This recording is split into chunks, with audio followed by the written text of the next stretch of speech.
Hi peaches, it's Shaaba. Welcome back to my channel and thank you for clicking on another video. It's my birthday! If you're watching this on the day that it's come out, we're probably touring the States somewhere as part of Jamie's Spilling the Tea tour. I'm manifesting that we're having a grand old time, but it's also a Monday. And you know what that means. It means it's time to go fishing for some a-holes. Why? Because it's a little bit of juicy drama. We can hopefully expand our own mindsets and help other people along the way. If you fancy giving me a tiny little gift, maybe you could consider subbing. Only if you want to. Pressing the little button down there really helps me out. And there'll also be a charity fundraiser over on my Instagram, shaabaandjamie007.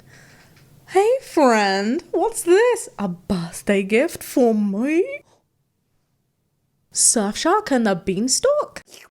Once upon a time, there was this lad who wanted to get good internet signal. He came across this shark at the marketplace and asked it for magic beans. The shark said, I don't have any beans, but what I do have is Surfshark VPN. So when you do have internet, you can keep your online identity safe by encrypting the information sent between your device and the internet.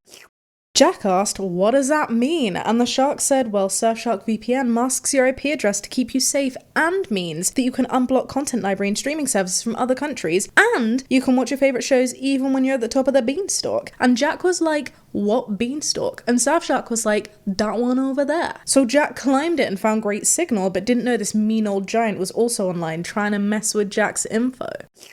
But luckily, he had Surfshark VPN that blocks ads, trackers, malware, and phishing attempts with its clean web feature. Cute. Oh, there's more? Okay. Surfshark came along and gave the giant a You're the Drama badge and then offered everyone 4 months free with Surfshark if you use the code Shaaba using this link, surfshark.deals/Shaaba, and this sexy little QR code. Ooh. And also said that I could download as many sexy QR codes as I want because with Surfshark, my download history and area is linked to my identity. Handy. Thank you, Surfshark, for sponsoring today's video. It's a risk-free VPN with a 30-day money-back guarantee. I've used it for years. If you want to check it out, you can take a look at my link below. And meanwhile, let's go fishing for some a-holes. Am I the drama for setting up a just-in-case fund for my daughter? Ooh, what's a just-in-case fund? Why do I want one? My daughter has been married to her husband for 3 years and they recently had their first child. The entire time they've been married, she's been a housewife and now she's a stay-at-home mum with no plans to return to work. I think that's fine, says OP, and have been supportive. I also know that she and her husband both have sizable life insurance policies, so if God forbids one of them unalives, then they're gonna be okay. However, says OP, my daughter also signed a prenup, which again I think is smart. Which way? I imagine this is the husband's prenup to protect his assets. But according to my daughter, she'd get a very small settlement. There we go. And even with child support, there's a good chance that she'd have to return to work, and after being out the workforce for a bit, who knows if there's going to be a challenge. My main worry is that my niece fell into the scenario and even with child support, she struggled. Okay, so Opie's viewpoint in this is being like biased with a personal experience that she's seen, but you know what? I feel like that would be very enlightening and I probably want to like help out too. So my husband, my daughter's father, and I set up a just-in-case account. So if she and her husband divorce, she'll have money to fall back on just in case. If they remain married past the time that my husband and I pass away, it'll just be added to what she'll inherit. This is very cute in my opinion. I don't see a problem with it. I don't think. Let's read on as we sort of like marinate in those thoughts. I didn't intend on telling her about it unless it happened, but my husband pointed out that if she was ever in a situation where she wanted to leave but worried that she financially couldn't, it would be good to know that she had a plan B. Okay, so we told her and she was a little surprised. She said she appreciated it but felt that we were rooting against her. I said we love her husband and hope they have a long healthy marriage. We've always been supportive, but this is similar to the prenup, a just in case and a last resort. That is a really fair point. Okay, up until this point, I was like, I can see that you have good intentions, but I can also see how someone can be like, you're literally planning for a life where me and my husband are not together. Like we have a child and you're talking about a future where my husband is not in it. Like I can see why that can be a bit rude. I'm trying to think if my mom did this, yeah, how I would feel. But then I'm also trying to think if Jamie's parents did this, how I would feel. And if that was like already in place and I was like told about it, I'd just be like, okay, cool. Like hopefully we don't break up, but if we do, then it's nice to know that you're being covered. But my point is, honest with this digression, I like the idea of comparing it to the prenup, because that is what you have, right? Your husband has this just in case, so because it's a small settlement for you, this is your just in case. It's not saying that they want you to break up, it's just being like, hey, if this happens, it's here. I feel like any conflict and argument that can come from this is maybe down to the wording and like how it's presented, but let's see. She, daughter, told her husband, and he's pissed at us as well. Okay, so daughter is pissed, and now husband is pissed, saying that we don't trust him. I said it's looking out for our daughter, and really it's no different from the prenup. I added that just as he'll always want to protect his daughter, we'll always want to protect ours. So am I the drama? Okay, this is interesting to me. I think what I'm finding particularly interesting as well is that the husband has a problem with it. I think it's like one thing for the daughter to feel a certain kind of way, but for some reason it's not hitting right that the husband is, and I think that's on two fronts. Number one, as I said, like for me, if it was to protect me, I would need to clarify and just be like, okay, just checking. One, you don't think I'm incompetent, and two, you don't think we're gonna break up, right? I really do believe that there's a big difference between planning for a future and being realistic and being pessimistic. Some people find it really weird to say, but the reality is any couple could break up. Like me and Jamie have been together for a really long time, and I feel so lucky and so fortunate that we've been growing together. And I do think that part of that is because like value-wise, we are so compatible and we put work and respect and love into our relationship. But I also think that there's an element of our relationship that is down to luck, just like every relationship. We just happen to be growing in the same direction. If at any point in life, which again could happen, we grow in different directions for whatever reason, then maybe we're not going to be compatible anymore. And that's not me saying that I want to not be with Jamie. Like I always want to envisage my life with Jamie. I want to be with him forever and ever. Forever isn't long at all. When I'm with you. And I like the idea that knowing that means that every second that I'm with Jamie now is because I want to be with him, not because I feel some need to be with him because of a loaded history. And the same for Jamie. Like I want him to feel like he wants to be with me, not that he feels he needs to be with me just because of this ring that I have on my finger or like whatever. All of that to say, I can totally see a world in which your parents are still supportive of your relationship, but are just trying to be realistic, not pessimistic. And the reality is that's going to be your money anyway. It's your inheritance money that they have already intentionally set aside for you. Basically what they're saying is if there's an occasion where you need it, then you will be able to access it earlier. Maybe that's how they should have phrased it. But honestly, I don't see them as doing a bad thing here. I don't know, like I'm wondering, is it insensitive for me to be like, oh, I just think you're being a bit picky? Secondly, I have an issue with husband being like, oh, that means you don't trust me. If you have a prenup, isn't that kind of what you're doing with your wife? I'm not saying that a prenup is there for people who don't trust. I'm thinking about this. I'm thinking, yeah, I wouldn't have an issue signing a prenup. If my husband said to me, hey, our assets are so different and I want to make sure that I'm covered by you signing a prenup, then that would make sense to me because I'm not in a relationship with you to take advantage of your assets. The stuff we build together, we keep together. But if there's things that you're bringing into it and then just in case we happen to, whatever reason, grow in different directions, it makes sense that you would leave with the things that you came in that I am not in any way entitled to. It isn't a sign of distrust, in which case this, what mum is doing, is also not a sign of distrust. Mum and dad, sorry, not just mum. But then if husband is saying that planning for a just in case occasion where you guys are no longer together is an element of distrust, then in the same vein, a prenup is an element of distrust, which is something that you put in. Like, that makes sense. So what is my verdict? Am I the drama for setting up a just in case fund for my daughter? Oh, I'm struggling. I'm struggling between not the drama and no drama here. And I feel like I'm gonna go no. I'm trying to determine if their level of reaction is enough to constitute them being the drama, and I don't think they are. So no drama here. That's my badge, with the caveat that if their pissedness that they seem to have manifests in a way that's like really mean when we're just trying to do a nice thing, that's not okay, and they would be the drama. And also on the basis that I'm assuming that what you said and how you said it was like really kind, not being like, oh, well, you know, it's inevitable that you guys will break up, so the money is here. Oh, this was a tricky one. What do you think, Peaches? Let me know downstairs. Should we see what other people have to say? Not the drama. I love when you tell someone, I have some money just in case you ever need it, and they immediately get offended because your actions threaten their marriage. I would ask them, if your marriage is so fragile that money can influence it, then maybe you don't have anything at all. Let me see. The sassy. Do I agree with this? No. Yes. If it becomes that much of an issue for you after it's been explained, then yeah, an element of me is just like, well, if this is really going to ruin your relationship, what kind of relationship do you have? I don't think it's wrong to initially have those thoughts and feelings. If you're like, oh, hang on a second, it sounds like you're not respecting a relationship, you're not supporting a relationship, I think that's totally fine. But then if after mum and dad have gone, look, this is where we're coming from, this is what we've seen, but you're going to get this money anyway, and we do love you in your relationship, we just want you to be as protected as husband is with the prenup, it should be squashed after some healthy communication. And if it's not, then I question why it's having this much of an influence. A husband should just be grateful, right? Especially with a little squish that mum is going to be well looked after, you know, that she's going to have resources regardless of what happens to him. Imagine being upset about this. Not the drama. Husband's response should have been great. If something were to happen, my wife and child will have additional resources and less need. Exactly this. Wow, dude wanted a prenup, but no just in case fund. For what? Not the drama at all. I've been married for 25 years and I'm very happy. I still have a self-funded just in case fund. My spouse is aware of it and encourages it for the peace of mind. That's cute. Not that you feel the need to have one, but the fact that your husband is so supportive of it. I have something similar. It's not money, but I have something in place too. And it kind of comes from a place of trauma.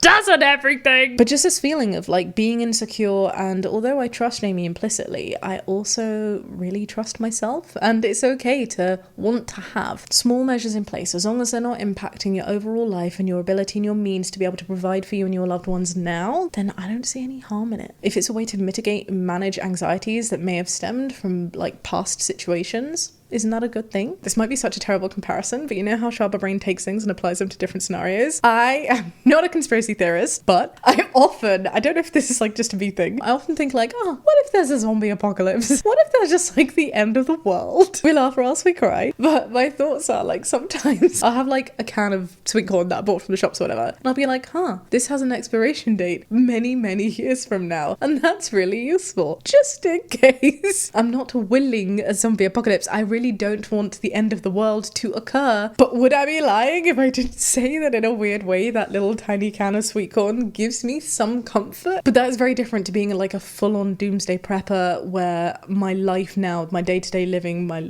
the livelihoods of my loved ones are very much affected by my actions of preparing for the future. Hang on. I just need to clarify, I don't have a stash of food for a potential end of the world event. What I'm saying is if you are doing little things like that don't affect your day-to-day. That was a terrible metaphor. Let's just move on, shall we? Let's just move on. Am I the drama for not feeling sorry for my wife when exactly what I told her would happen happened? That sounds very cryptic, and also something like Jamie would do. When I'd be like, stop pressuring me, I have hours. And then there's me like 15 minutes past the time the event starts, having not left home, and him being like, no! Let's read. We have an old house. There is a 5-inch wide horizontal ledge on the stairway to the basement. What? So you have a basement, which is freaky as it is. Stairways, basement, ledge? Oh, maybe this way. So like as you're going down, kind of like where a banister would go down, there's a ledge, like a tiny shelf. 5 inches is what? Maybe like this big? Okay, let's see where this is going. Whenever I go downstairs to do laundry or put away groceries in our pantry, I make sure that the ledge is empty. Okay, the most worrying thing about this is the fact that your pantry is down in the basement. Hello? Does this mean that whenever you need a broccoli or an egg or a tin of sweet corn, you have to go into your basement? Because that would really annoy me. I would be like, nope, if I try and get things for my dinner, something down there is going to eat me for its dinner, and I'm not having that. I just don't need a basement. Let's read on. She always says Opie, that it's just handy and that she always means to clean it up, and I find all kinds of crap there. Bottles, jars, open boxes of garbage bags, lighter fluid, oh, you name it. I think open boxes of garbage bags, fine, but everything else sounds a little bit problematic. Bottles, if they're glass, could break. I'm imagining that the ledge is not on the floor, in which case, if it falls, smoosh along stairs as well, not great. Same with jars and lighter fluid. Wow. You know, that just feels like an accident waiting to happen. She came in from the backyard where she was gardening to use the bathroom, and on her way out she went downstairs for something. I heard her fall and then scream. Did she step on a jar? Oh no. After we got home from the hospital where they reattached her toe. What? I asked her why she thought that leaving her garden shears there was a good idea. Oh no. Oh no. So the garden shears fell and severed her toe, and then they had to put her toe back on, and then on the way back you were like, I told you so. You didn't. What did you say? I asked why she thought that leaving a garden she is. Okay, so you didn't say I told you so, but you kind of said I told you so. Let's read on. She says that I'm being an asshole for saying I told you so. I didn't. I just asked her why she did it. Oh, this is kind of like a splitting hair scenario. I see that you didn't say I told you so, but essentially what you were saying was, why did you put it there? What was she going to say to that? Even if you're not saying I told you so, your sentiment is I told you so. And dude, she just had a toe put back on. Let's read on. I feel very bad that she got injured, says OP.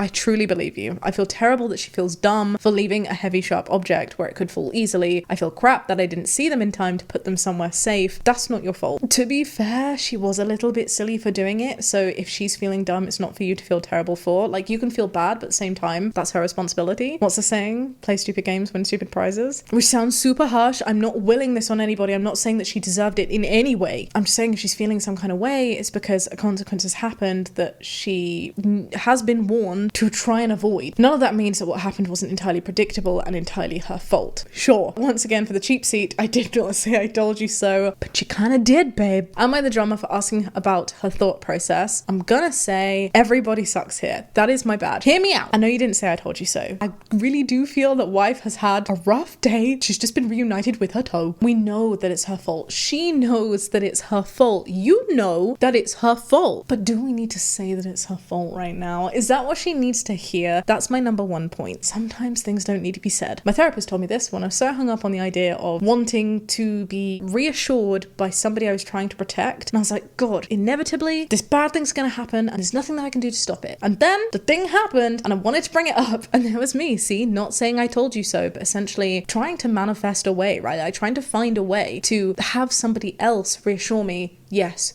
you told me so. And it took my therapist saying to me, you don't need to hear those words to know that you were right. They don't need to say those words to know that they were not. And that was such a big golden nugget learning moment for me. Just like me, in that moment, you hearing the answer of whether she thought it was a good idea serves no one but your ego. She knows it wasn't a good idea. You know it wasn't a good idea. You don't need her to spell it out for her to know that it wasn't a good idea. That's reason number one. Reason number two is the way that couples work. I've mentioned this online before, but one of the most useful tools in my relationship that I found is when something happens, asking, hey, are you looking to me for comfort or solutions right now? The amount of times that Jamie and I have used this phrase, we've wanted help, we've been venting a frustration. For me, I'm so hardwired to be like, let's fix this issue. But sometimes people don't need something to be fixed. They just need to be heard. They just need to be loved. They just need to be supported. They just need to be listened to. When somebody's in the mindset of needing comfort, not solutions, those solutions, that comment about whether she thought it was a good idea to leave the garden shears there, that can happen later. Right now, when your wife has just come back from hospital for having a piggy put back on her foot, it's clearly a time for comfort. You're trying to push for a solution. I know that doesn't mean that you're laughing in glee that this has happened to her. I think you're just wanting it to be fixed, which in itself is a sign of love, because you're like, oh, I feel terrible it's happened and I want to avoid it happening again. But right now is not the time to enact that. Those are my thoughts. That's why I'm saying everybody sucks here. Those are the 2 points where I feel that you have to take some sort of accountability for why your wife is probably upset right now as she's back on the way from the hospital with a little Frankenstein toe. Actually, maybe this is a you are the drama for asking about her thought process. No, I'm gonna stick with everybody sucks here. Okay, let's see what other people have to say. Oh, I'm intrigued. Not the drama. Your question is a tad stupid. Obviously, she's being thoughtless and lazy. While she was the one hurt this time, it could have easily been you walking down the stairs, and I can only hope that you don't have kids that could have gotten hurt instead of her. Oh, and Opie said we have an 8-year-old who plays in the basement. This is absolutely a problem. This to me makes wife like even more culpable. What on earth are you doing? Putting garden shears not just on a shelf, but somewhere in like such easy reach of a child. In an area where kids play, like not in a cupboard.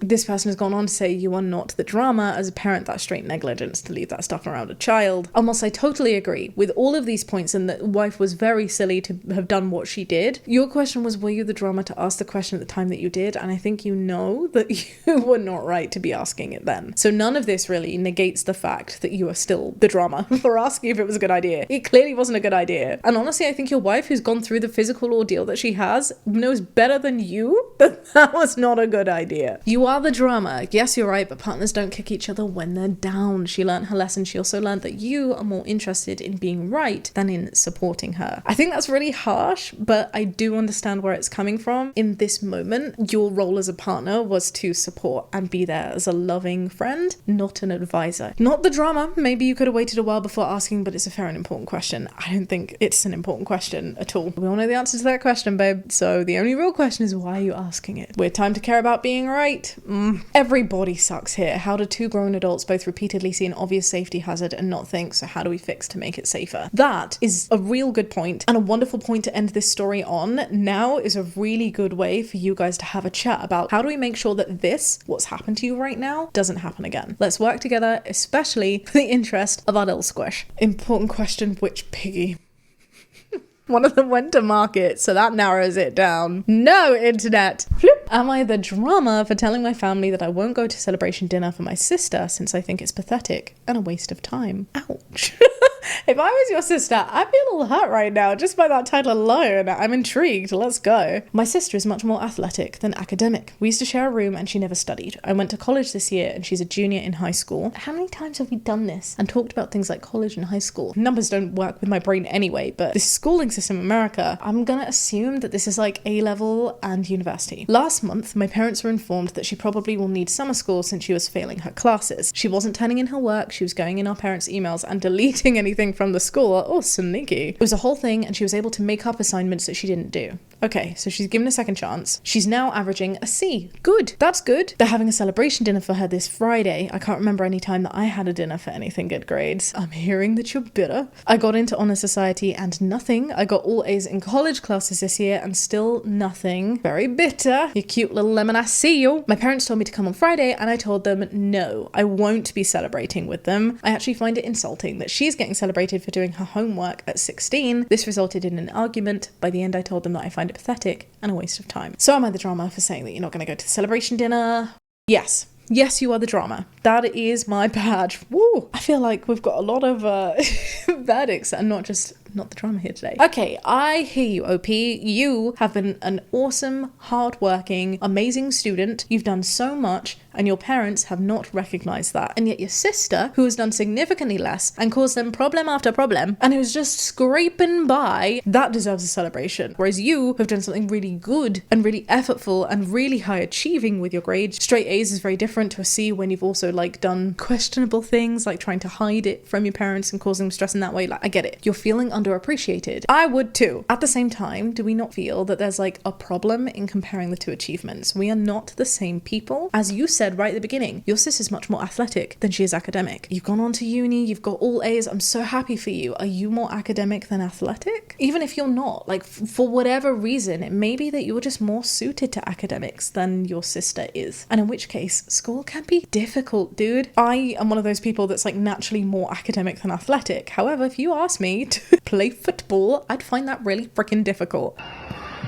Luckily, there were no football exams, but if there were, I would probably scrape by with a C. And you know what? The amount of freaking effort that I would have to put in to get that C and not go to football summer school, God forbid. No dissing to football, people who love it. I'm so happy for you. I'm envious of you. My point being, I would find that really difficult. And of course, I'd want to freaking celebrate that. For college and for university, I had so much disruption. I'm really freaking proud of myself that I even made it through, that I even survived my first year of college, let alone my second, let alone my bachelor's degree, let alone my master's, let alone my PhD. Yes, I'm flexing. It's a big deal to me. But that's my point. If it's a big deal, celebrate it. And I do understand because you're not getting the same treatment for you. However, your issue with your parents and their void of doing something for you doesn't mean that you should take away that opportunity from your sister. If your parents feel like it's a big thing to celebrate, you're not home right now, right? You're in college. You used to share a room, you say, so I imagine you're not sharing a room now. If you're staying in college, you might not be seeing what your sister is going through, the efforts that she's been putting in, how difficult she's finding it. And regardless, you not being celebrated is not reason for your sister to not be celebrated. You should both be celebrated. The conversation that should be happening, and that I hope does happen from this, is, hey mom and dad, I'm feeling some kind of way. That's why I said I wasn't going to come, because you never do something like this for me. Celebrate me too. I'm going to come to this for sister because sister deserves to be celebrated, but also I'd really love it if you could acknowledge my achievements too. And then your parents will be like, oh my goodness, I'm so sorry. Yes, what a silly overthought of us. It's because you've been so easy, and we can see how we have not appreciated you, but just know that that doesn't mean we don't love you. We just need to work on expressing it more. And sister will be like, whoop whoop, and you'd be like, whoop whoop, and your parents would be like, whoop whoop, and you'll all celebrate each other, and the end. Well, we know who the golden child is, and it ain't you, not the drama. The dinner's a participation trophy for just showing up. No wonder you think it's ridiculous. I actually disagree with this. Take great offense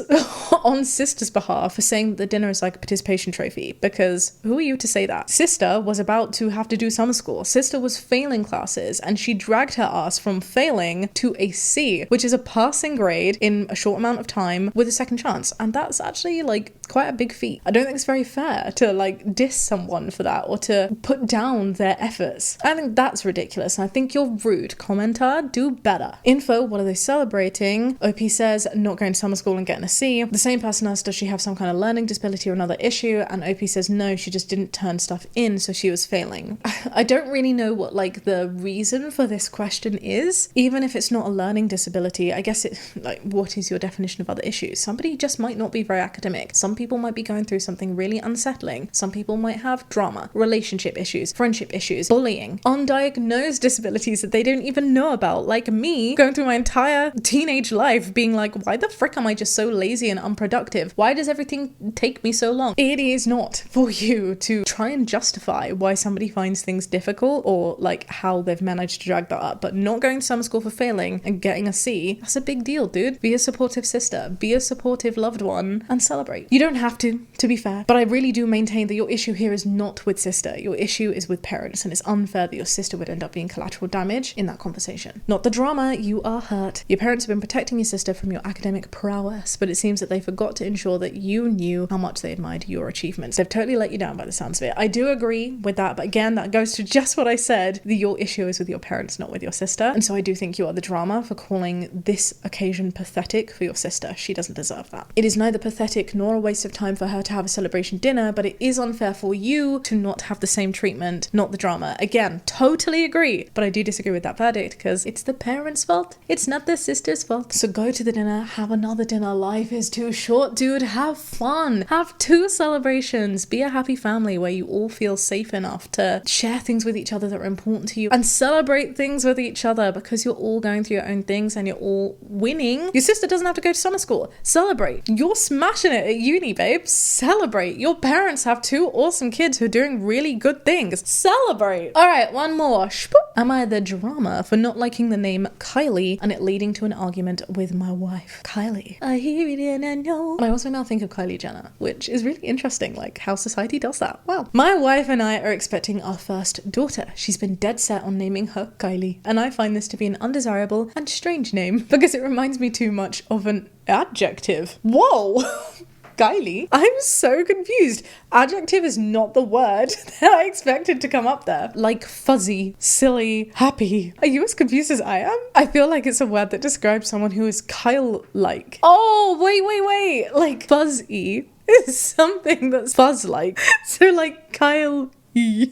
I hear it, except examples that you give, that they don't work with what you've just said. Happy is a word in itself. It's not, oh, we're so full of hap. Is it? Wait, is hap a word? A stroke of luck. Yeah, that doesn't really mean happy, right? What was the other one? Silly. Is to be silly, to be full of sill? No, it's not. So it doesn't work with Kylie. I'm trying to think of other names now that's like that. So my bestie Lucy, does that mean that she's just full of loose? What does that mean? Oh, you're so Lucy. Oh, this is so funny to me. Frumpy. That works. Anyway, we've been going back and forth about this name and we got into a full-blown argument about it it yesterday. Should I just give in and go with the name, or am I justified in my dislike of it? Am I the drama for not liking the name Kylie and for leading to an argument? No, you are not the drama. I do think maybe you're a little bit odd for your justification, but that is me personally judging you. Having said that, you are entitled to pick a name that you like. You are a team. A name, honestly, may seem like small cheese in comparison to the bigger things that you're going to have to decide with having a kid, like the bigger parenting decisions. And I think it's really important that you guys understand the principle that you are a team in this. You should be coming together. Both of your input matters and needs to be taken into account. And it sounds like your wife is totally not doing that, which is a problem. Regardless of the reason, you don't even need to give a reason. If you don't like a name for whatever reason, it's unfair for one partner to like oblige another partner into calling the kid that. I think the only way that I would feel like it could be a more nuanced situation is if there was a history to do with a name that's so heavily loaded. Like if there was a loved one that you're trying to really respect or remember. Or if you made a deal with Rumpelstiltskin. But apart from that, I just don't think it's anybody's business to say to you as a co-parent that your views don't matter and there's like trumps. That's not how it works, babe. So you're not the drama. And I'm really hoping that there's a name that you both like. Kyle E. It's funny. Funny. I don't really understand that logic, but that's irrelevant. A child's name should be liked by both parents, not the drama. Took the words right out of my mouth, babe. Frankly, you don't really need any logic to dislike a name. Totally right. Both parents should have to agree on it. I just spat. That's how funny I found it. Oh my goodness. I remember reading about someone with synthesia who had to break up with her boyfriend because of how his name tasted. That is so interesting. I'm sorry this happened though. That sucks. The way people hear names can be weird even when logically it makes no sense. I know Adelaide's a perfectly acceptable name. I like Adelaide, it's cute. To me though, it sounds like Adelaide.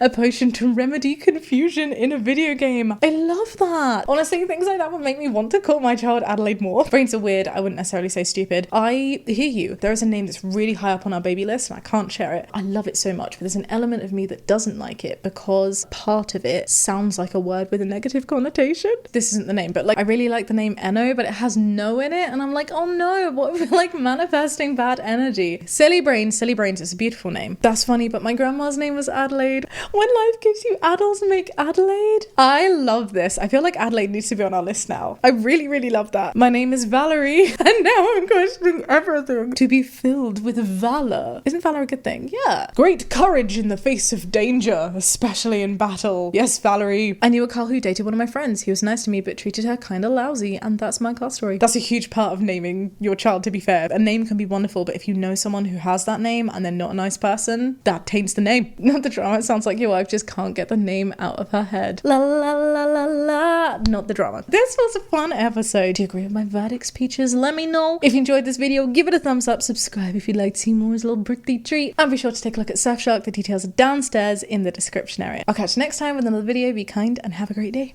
Bye.